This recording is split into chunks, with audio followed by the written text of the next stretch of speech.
Hi, everybody. My name is Ginnie. I'm an alcoholic. I've got a sore throat, so I hope I make it through this. I was asked to be the speaker here a long time ago, sometime the end of last year, and I kind of forgot about it. And then someone down at the Tuesday night meeting asked me if I would speak at their Saturday meeting. And I said, yes, I would. So I've spoken within, maybe 4 or 5 weeks ago, and I have spoken here before. So if any of you have heard me before and want to leave, you will not hurt my feelings.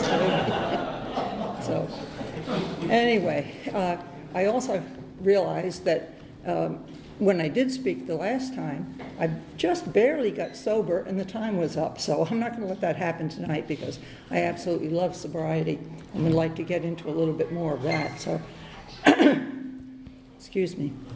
I have a very simple story. There's nothing really dramatic. I didn't kill anybody or run over anyone or anything like that. But basically, I was born in New Jersey. I went on from, Tom, and went on from there at a very young age, moved up to Wellesley, Massachusetts, and that's where I grew up. Most of my life was spent in there until I went away to college. I had a very, very wonderful upbringing. I cannot blame any of my upbringing, any of my drinking on my upbringing. I was the youngest of 5 girls, which meant that by the time they got to me, I was just spoiled rotten. My parents were retired. They had 4 others before me, and I had a really wonderful life. There was no drinking in our household. Maybe at Christmas time we would have some sort of a punch or something like that. That's about the extent of it. So I really have no idea where the alcoholism came from. The only thing I do know is that on my mother's side, and she was from Brattleboro, Vermont, and they did have one of her uncles was one of those guys, of course, we're talking back, maybe 1910 or something like this, and he was put up in a room and kept there because he was old crazy so-and-so. And I have a feeling he might have been the one to hand down the gene. I don't know, but anyhow. So as I say, I can't blame any of my parents or any of my upbringing and so forth. We had very little money, but that didn't seem to make any difference. It was just we had a very warm household. We survived on casseroles. I don't remember ever having steak or anything like that until long after I got out of college, so forth. But we had enough to get by, which was fine. When I went on to college, so forth, I'll show you how different the times were then. I was born in 1933, so you can imagine.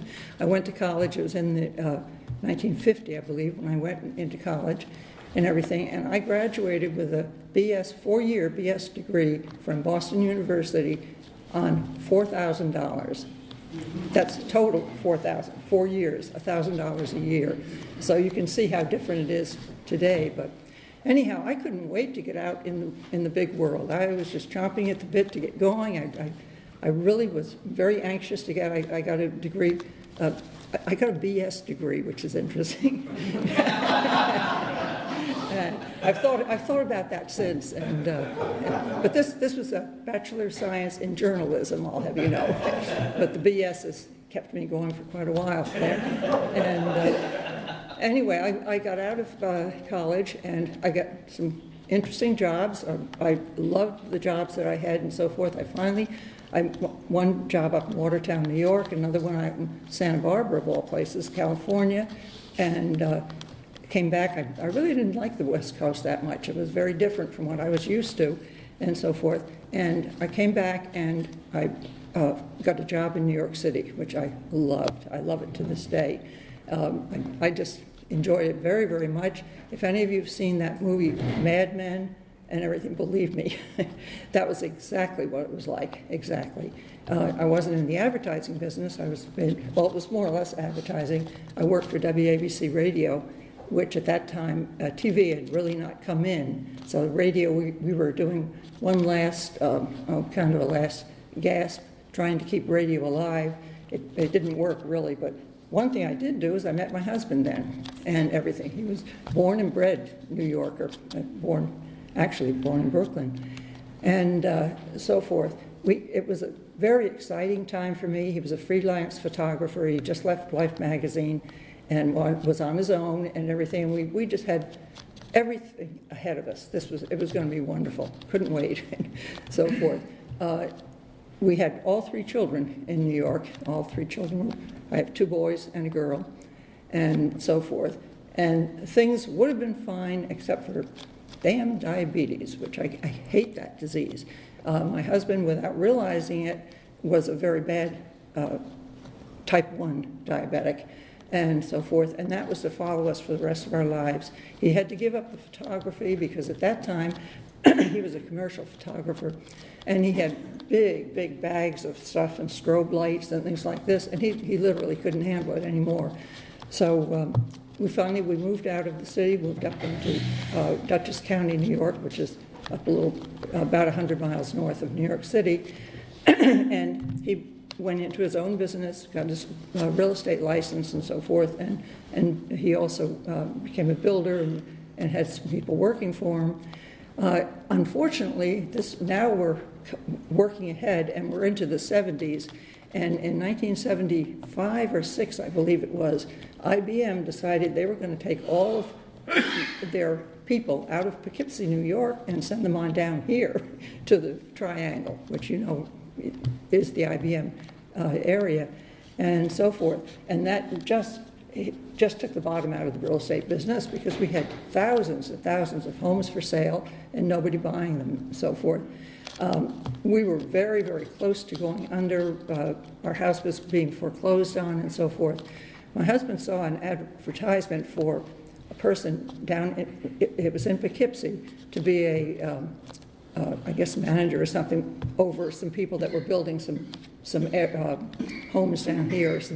I guess it wasn't so much the homes, it was, what do you call it, on the golf course and stuff like that. Anyhow, so he applied for it and he got the job, and he came on down here to start, and I was up there trying to sell our house, trying to keep things together. And I'll never forget, of course, being in the real estate business, we knew a lot of the lawyers and people like that and everything. I went into the one guy where our mortgage was, and I'll never forget going in, and I said, Dick, I said, is there any way, can you do anything so we can get out from under this? And he had a stack of foreclosure things like this. Ours was on top. And he took it and he said, Ginnie, the best I can do is put it on the bottom. And he put it on the bottom, which gave us maybe another 2 or 3 weeks to get out from under, so forth. It was the funniest thing, because we had a man that came in. We were advertising for basically land and so forth.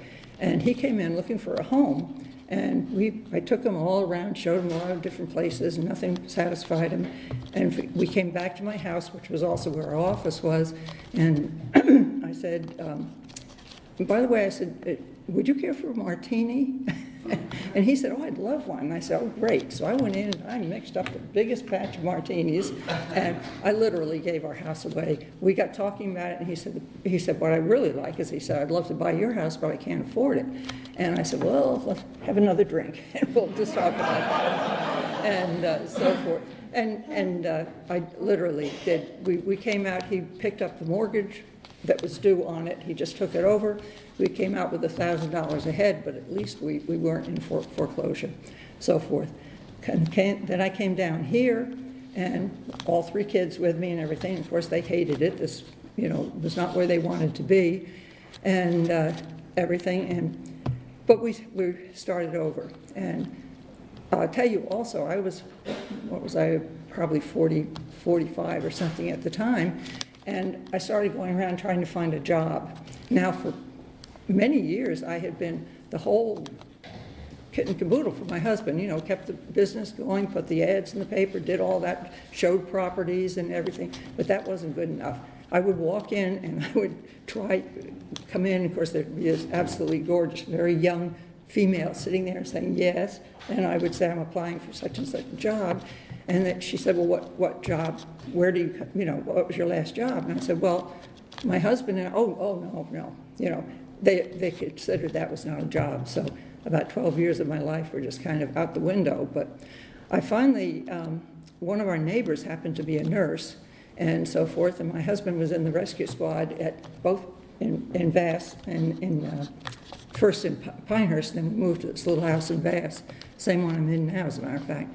And anyhow, we went to a barbecue, and there was this nurse there, and so forth. And when she heard that we both were EMTs, we'd been on the rescue squad there up in New York and everything, and she said, "Oh my gosh," she said, "you'd be perfect in the ER and everything." And I said, "I have tried and tried to get into the hospital and can't do it." And she said, "Well, let me see what I can do." And the next day I got a call, and I was hired immediately, so forth, which just goes to show you, I hope it's not how it is nowadays, but it was who you know, not necessarily what you are. So it wasn't much of a job. It was secretary at the emergency room, but the benefits were wonderful.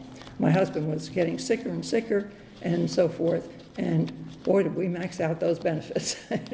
He had open heart surgery, he had all sorts of things going on and everything. During this time, get to my drinking, it never occurred to me not to drink. I mean, it was just what we did. It's what we did when we were in New York. It's what we did when we had people over for dinner. It just never occurred to me not to. And I literally had no idea that how it was affecting me and how far along it had gotten, and so forth. I do have one story. My husband was starting to get concerned about my drinking and everything, and I would kind of poo-poo it and everything, and he'd say, "Well, maybe we shouldn't drink every night. Maybe we should just," I'd say, "Okay, fine," and then I started hiding it, of course. And why not? There's nothing wrong. I was under a lot of pressure, and I had a right to have a drink from now and then, so that was kind of my thinking. At one point, Dick, my husband, was quite concerned, and we knew a guy, and this is a psychiatrist in town. He's no longer living, I don't think, but anyway, he was somebody that we knew socially and everything. And Dick called him up one night, and he said, "I'm really worried about Ginnie. I think she's got a problem, and I think we ought to handle it and everything." And this guy said, "Oh, don't worry about it. I'll see what I can do." And the next day he came to me in the ER. I'll never forget it. He came up to me. He said, "Do you know your husband called me last night, and he thinks you have a drinking problem?" Well, when I went home and told Dick, he just about, you didn't know my husband, but he just about had a fit when he heard that and so forth. But anyway, time goes on and things are getting worse. And in 1989, actually 1988 was a pretty rough year for us. On top of everything else, I lost my mother then. My mother passed away. I had uterine cancer and had that taken care of and so forth. And so we were just coming out of all those different things. And Dick all of a sudden said, "I've invited the kids down," both boys, my daughter and my oldest son were up north, and my middle son has stayed with us and so forth. But he said, "I've invited them down because," he said, "they're going to help me paint the house, the outside of the house." And I thought, well, that's a nice thing to do, and so forth. Little did I know that that's not what they were doing. They were going up to Chapel Hill when I was working, and they were seeing a person who was teaching them how to perform an intervention and so forth. So I'll never forget, it was a Friday, and the night before, you know how they say you should remember your last drink? Well, my last drink was so insipid, it's hardly even worth mentioning. But I'd gone to a hospital fair, and I was late, and so when I got there, the bar was being closed down and everything, and someone said, "Would you like a drink?" And I said, "Yes, please." They said, "What do you want?" And I was thinking, this is the only drink I'm going to have. I want it as heavy as possible. And so I said, "Well, how about just scotch on the rocks?" And I never drank scotch, but anyhow, they brought it to me, and it was a tall glass, water glass like this. And there must have been that much scotch, and the rest was water. I mean, it was ridiculous, but that was my last drink. So anyway, the next day, it was a Friday, and I came home, and I got through work. I worked the first shift, and we would get home around 3:30 in the afternoon. And I remember thinking, well, I'll wait until at least 5 before I have anything to drink. And as I say, by this time I was hiding alcohol. And I went to my spot where it usually was, and it wasn't there. And then you start, have your mind, my mind anyway was going. I was thinking, well, did I put it someplace else, and did I put it in the dryer? I mean, nobody would look there, and did I put, and all these different things and everything. And then I said, well, the last resort, I can go where Dick, he drank scotch. And I said, I'll go and drink some scotch and water it down. And I went in, and that was gone. And then I started to get mad. I thought, uh-oh, I just had a feeling, and sure enough, just about that time, it was about 5:30, the family comes in. My daughter had gone back north. She really could not stand doing an intervention. She left me a letter, which was quite poignant, not to me at the time, but it is now, and so forth. And anyway, in they straggled and everything. And it's a very interesting thing. My middle son, Matt, who some of you know, was going to be here tonight, was thinking about being here tonight and everything. And I was thinking, when I got to this point, I don't know if I could say this in front of him. I honestly don't. I'm glad I don't have to. Because when they came in, and my husband he was kind of a tough guy and everything, when he came in and the tears are coming down his face and everything, and Matt and Mark came in and so forth, I remember just thinking, oh, God, isn't that ridiculous? Look at those, what are those tears? I mean, I had no feeling of compassion whatsoever and so forth, because I knew what was happening the minute they opened their mouths, and I realized, and this is what I don't think I could say directly in front of my children, even to this day, is I realized that I loved that alcohol more than I loved them. And that's what makes an alcoholic. That is the basic part of being an alcoholic. When you can look at your own family or their loved ones and so forth, and still turn around and not want that taken away from you because you love it more than you love them. And it's an amazing thing. So sure enough, they told me, and I remember Matt kept saying, well, you can go to outpatient and I'll drive you. And I thought, oh, he's not going to drive me. He will for a week, and then it'll be, I said, if you're going to do anything, put me into inpatient, just get it over with, and so forth. And that's what they did. I went to the hospital the next day. So many of you remember Dr. Clark and so forth, and I went in and saw him, and he said, well, we've got a place ready for you. And I said, well, that's okay. I said, maybe next week. He said, today. And so we did, and we went up to Charlotte and so forth. And that is how I got in. And it's interesting because it was at the end of my sobriety date is June 29th, 1989. I'm very pleased to say that you don't have to pick up white chips over and over and over and so forth. I'm not putting anybody down that has done that, because it's worked for many people, that they go out and they come back, and that's wonderful. So far to this day, I have not picked up another chip. I hope I never do, because at my age, I don't think I could do it again. I really don't. And this is tough. It's not for kids. It's not for the light of heart, I don't believe. And anyway, I went into treatment. This was up in Charlotte and so forth. I was the oldest person there. I was 56 at the time and everything. There were probably 30 people, I would say, boys and girls and everything. And they were wonderful to me, I will say that, so forth. I'll never forget the first day, and they put me in detox. Then I said, why are you putting me in detox? I haven't had anything to drink since Thursday night. Oh, well, we have to do this. And that was very interesting, I'll tell you. I was awake and so forth enough to see what was going on with these other people, and it was very frightening and so forth. But the place that they had there, the detox was up.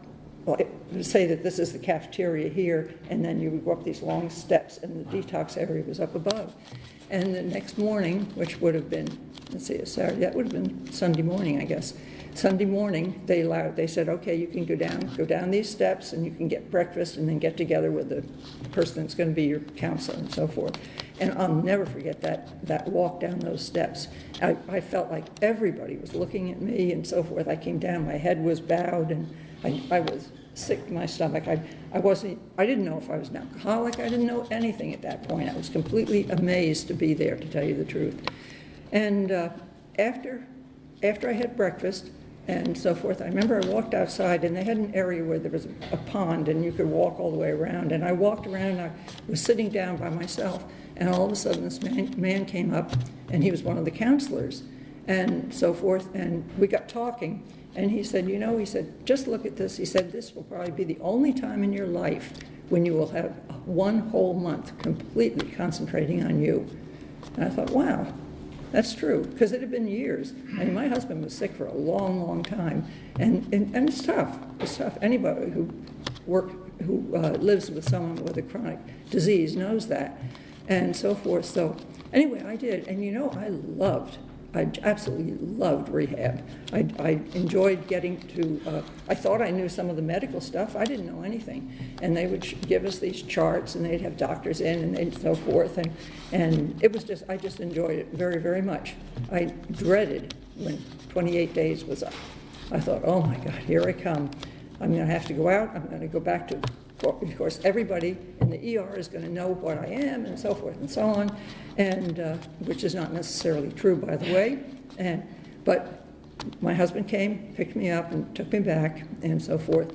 And an interesting thing happened. The very first meeting that I went to when I came out was the Aberdeen speaker meeting. It was a Saturday night, and so forth. And I walked in there once again kind of with my head down. I didn't want to see anybody or anything. And I sat down, and by gosh, the speaker was one of the nurses from the ER.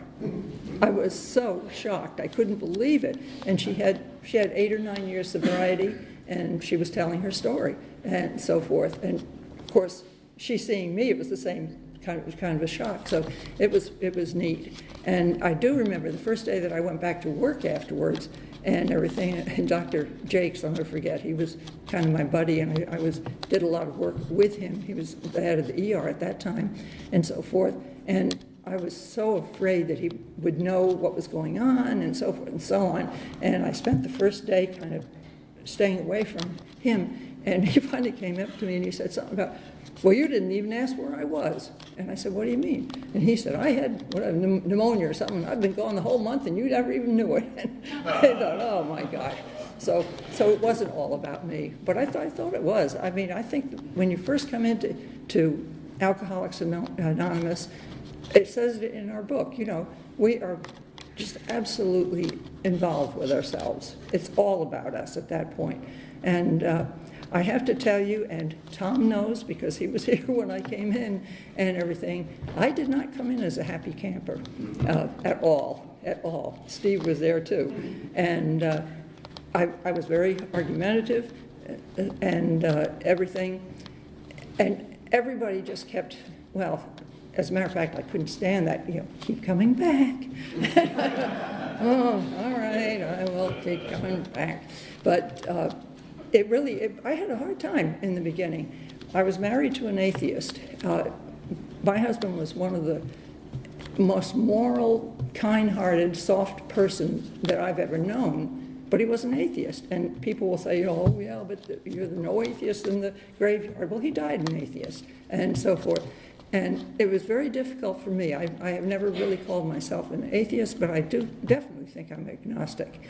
And it was very, very difficult to come in, and it's a little bit more open now than it was then. It was really tight in those days. And some of you may remember we had a man named Davis and everything, and he had a very difficult time with this program and so forth, and he claimed to be an atheist.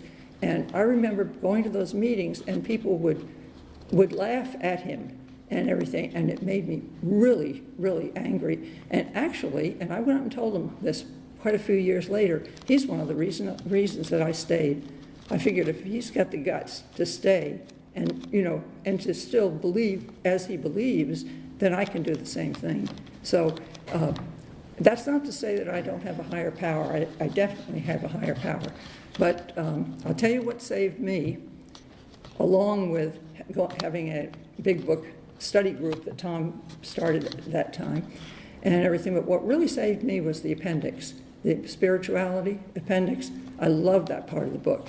It kind of opened the program for me. It showed me that there are different ways that you can get sober and stay sober. So I started, as I say, I'll bet it was 2.5 years before I really kind of let down and started to find the program.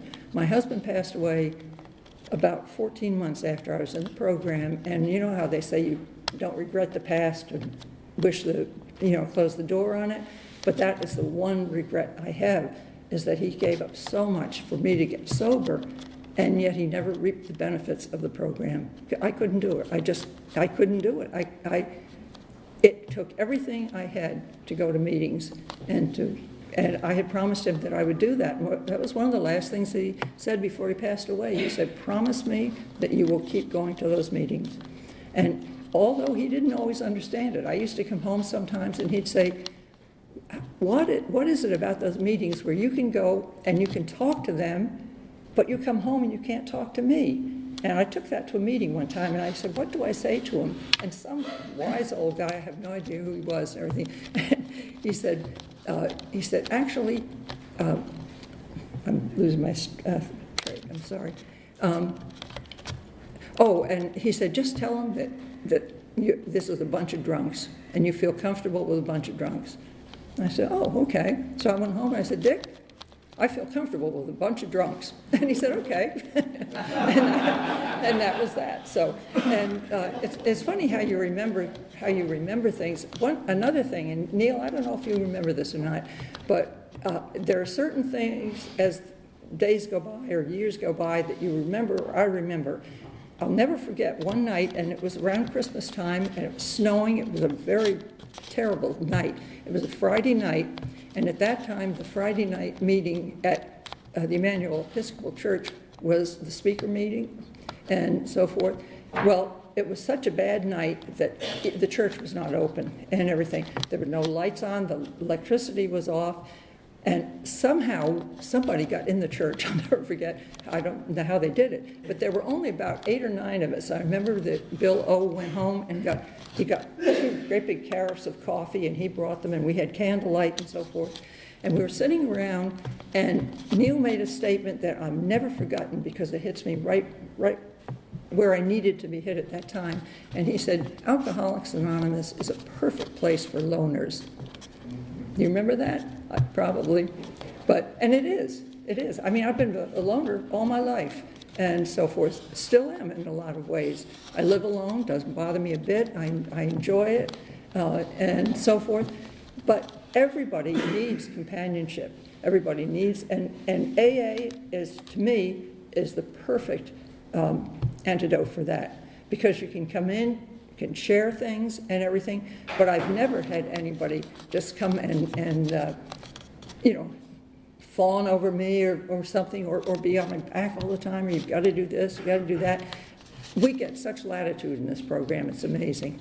And I'm surprised that more people don't see it from that viewpoint. But anyway, now I'm getting sober, and there came a time I had heard that for true sobriety, and that it takes about a month for every year that you drank. And I'm thinking, oh God, let's see. I drank for 36 years before I came into the program. And it's interesting, I never drank in high school, drank very little in college, but when I got out, I made up for it and everything. And I was thinking, well, that's 2.5 years. Well, I don't know. But it was just about 2.5 years when I came to a realization. I said, I'm either going to have to do something different or I'm going to go out to drink. I might as well. I mean, this is awful. I was never so bored in my life. That was the one thing I used to say. People would talk about their pink clouds, and I would say, what pink cloud? All I've got is this beige, just, And it was, I was terribly bored, and somebody told me, boring people are the ones that get bored. Okay, so I didn't like that very much, and so forth. But they were right. What I had to do was I had to get out. All I was doing was getting up, I would go to work, I'd come home, and many times to get through that 5 to 6 hour through there, I'd go to bed. I'd come home at 3:30, I'd get into bed, I would literally put the covers over my head. I wouldn't sleep necessarily, but I would make it through just in time to take a shower and get, all the meetings then were at 8 o'clock, to get to an 8 o'clock meeting, and that would get me through that night. Oh, wow, yet another day, there we go. And that was my attitude, as, I'll stay sober, but, And so after about 2.5 years, I literally sat myself down and everything. By the way, I had my first sponsor, a lot of you people know John Ho, Sue, John's wife, was my first sponsor. Unfortunately, she passed away just, within months after my husband did and everything. And I was without a sponsor for about 3 or 4 months, and finally got the sponsor that I have now, who is very, very different. Sue, all she ever said to me, and probably was the best thing in the world, was, "You're healing." She would say, "You're healing." I said, "I know, I'm trying, and so forth. So anyway, I did have a sponsor, but I probably wasn't using her like I should have. We almost came to blows over a couple of items and so forth, but once we got that straightened out, things were fine. And anyhow, so now it's about 2.5 years, and bingo, just 2.5 years. All of a sudden, most of the alcohol is out of my system by this time and everything. And as I say, I really sat down and talked to myself. And I said, nothing's working. It's not working my way. Ding, why don't I try yours? I said, well, okay, I will do it. And I did try. Instead of just going to meetings and being there, taking myself and being there, I came to meetings and started to listen. I do remember there was one time it really opened my eyes. I had gone back home. My daughter was living up in New York State, and I went back to visit them, and I went to a meeting in Rhinebeck. And I had known a lot of people there. I was hoping I wouldn't see anybody. Well, I didn't see anybody, and I came back, and I was furious. I said to my sponsor, I said, when I was there, I made an effort to go to Rhinebeck, and they never even said hello to me. They didn't do a thing. I said, I could have had 2 days sobriety. I could have been about ready to go out, They didn't care. They didn't do anything. And she looked at me, and she said, well, what'd you do? I said, I got up, and I left, and I didn't leave $1. I left before that, everything. And she said, wow, that's interesting. She said, did it ever occur to you to put your hand out? I said, what? And she said, did it ever occur to you to make the first effort? Oh, no, that never did occur to me. So forth. And that was one of the first times that I really kind of came home to me, and so forth. I remember also in our Vass group, which I am a member of the Vass group, and have been since day one, and I remember we used to have very different meetings than we have now, and Steve was a member of our group at that time, and so forth. And people would come in, and there were about 4 or 5 guys, and they always said the same thing, and they always called on each other and everything. I remember we had a group conscience one time, and we changed it. We were people, we greeted people when they came in and so forth, and it makes all the difference in the world. So anyway, here I am about deciding that I'm going to do it your way and everything. The one thing, as Steve did mention it, one thing that I did enjoy right from the beginning, and I'm not sure why this was, but was the intergroup. The intergroup started in 1988, and in '89, it was so funny, they had one telephone. The telephone was down in the building, in the Aberdeen building, and they had a recording on it, and it was Wayne M, and he was on there. And at that time we had like 5 meetings, and you would dial the number and come on and say, if you are interested in an AA meeting in Moore County, there's a meeting at such and such and such, and then as we put on other meetings, all of a sudden there's a meeting and you couldn't understand it. We went through so many things. It was incredible. But I really love the intergroup thing. That's your service group in Moore County. If you're not part of it, it's fun. It's an interesting place. We put out the website, which is very good there. The website is the one where you can pick up any of the people that have spoken that you want to hear, so forth. We have the newsletter, which is my particular love, and so we're the answering service, the schedules, all of the schedules, and they're kept up to date, so forth. So there's a lot going on there. If you want something to do, if you want to have some fun, it's only Saturday morning, once a month. I mean, big deal. 1 hour, 9 o'clock, 9 to 10. So anyway, enough of that, pushing that. But anyhow, so the other thing that I found, I had done very little in the way of sponsorship. And I don't know why I kind of held back from that, but one of the first people that I sponsored, is so funny, she had had many, many years of sobriety, and she had gone out again, big time, and everything. And it was so funny because I was about a year and a half, I guess, sober, and she asked me to be her sponsor, and I had no idea what to do, and she just ran right around me. She was drinking, she was using pills, she was doing all this stuff. And have you read your book today? Have you done, all this stuff? And I had no idea how to work with it. I'm not so sure I do to this day, but I think sponsorship is really, really an interesting thing, and I think it's critical for us to keep us sober.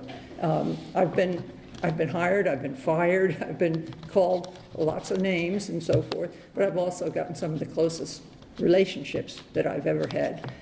Karen and I are we're not sponsee, but we're extremely good friends. And it's people like that you meet in the program that stay with you forever, that just go on. For me, anyhow, it's helped my sobriety. The family. The reason why my husband wanted me to get sober was he knew he was dying. He had been, as I say, in very bad health for a long time and so forth. He thought enough, and he loved me enough, and he loved our kids enough that he wanted them to have a sober mother.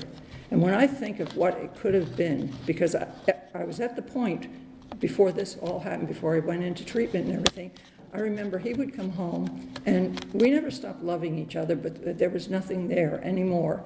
I had nothing to give. And he had a workshop. He would come home, he'd eat dinner, he'd go out to his workshop, and he'd work there until I went to bed, and so forth, many times. And I would sit in the rocking chair, and I would have my cup of coffee, which, of course, nobody ever knew that I put vodka in it, and I would sit there and rock on the thing and read a book and fall asleep. And the next day, I'd pick up that book and say, wonder where I was. And I'd read again, fall asleep. I mean, what a life, and so forth. So he did not want that for his kids. Since I've come into the program, and it's an interesting thing with Al-Anon, I tried to get, Dick was not well enough to do it. He just, by the time I was actually back home from the treatment center and everything, it was enough for him to get out maybe 2 hours for a day, so there was no way that he could do it. But I thought maybe it would be good for our kids, and I remember mentioning it a few times, and it went right over their heads. They weren't interested. As a matter of fact, they weren't very interested in hearing anything. They wanted to see results.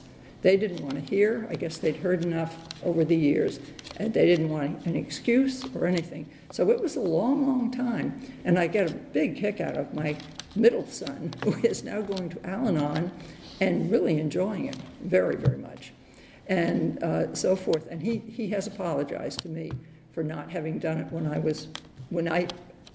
it would have been nice for me, and so forth. But that's okay. Things come when they come, and so forth. But the 3 children that I have, and the grandchildren, I have my granddaughter, one of my granddaughters, is just this Saturday. She's graduating with honors, which is wonderful, and so forth, from NC State. I'm going to go up and see her graduate. And that's just amazing. She didn't have an easy childhood and so forth, and she's a tough little gal, and she's going to do really well. It's just amazing how I can be there for them, how I can, as a matter of fact, when she was born in December of '88. So, and I got sober the next year in June of '89. So she's never seen me drink, which is pretty amazing. My 3 kids, they don't talk about it very much, but they don't have to, because they're all, I guess I'd call them my best friends. They literally are my best friends. And hello, Matthew. Boy, am I glad you chose this time to come in. At the very end, so anyhow. Well, what glowing thing was I saying about Matthew? Let me think. No, I was just saying that how your dad, Matt, how he wanted more than anything to have a sober mother for his 3 children. And that's what he has, and let's hope that's what he has and will have from now on. And since Matt's here and he kind of threw me, I think that's a good time to close, so. Thank you.